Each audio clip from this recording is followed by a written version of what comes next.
As-Sunnah foundation প্রত্যেকটা দুর্যোগে আমাদের সর্বশক্তি নিয়ে আপনাদের সার্বিক সহযোগিতায় আমরা ঝাঁপিয়ে পড়ি। এখানে শুধু মুসলিম নয়, অনেক হিন্দু ভাইয়েরা আসছেন, তারা কাজ করছেন আমাদের সাথে। স্মরণকালের সবচেয়ে ভয়াবহ যে বন্যা আমাদের দেশের উপর এসে পড়েছে, আমরা জানি যে ফেনী, কুমিল্লা, লক্ষ্মীপুর, নোয়াখালী এবং চট্টগ্রামের কিছু এলাকা সহ, চাঁদপুরের কিছু এলাকা সহ, এদিকে ব্রাহ্মণবাড়িয়া সাইডের কিছু এলাকা সহ পুরো বিস্তীর্ণ এলাকা জুড়ে লক্ষ লক্ষ মানুষ পানিবন্দী।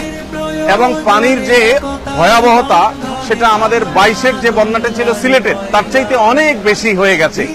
এখানে শুধু মুসলিম নয়, অনেক হিন্দু ভাইয়েরা আসছেন, তারা কাজ করছেন আমাদের সাথে। সেই সাথে আমাদের অনুদান বিতরণ করার ক্ষেত্রেও আমরা হিন্দু ভাই বোনদেরকে আমরা খুব গুরুত্বের সাথে দিয়ে থাকি, প্রায়োরিটি দিয়ে থাকি এবং তাদেরকে বিশেষভাবে আমরা বিবেচনা করে থাকি।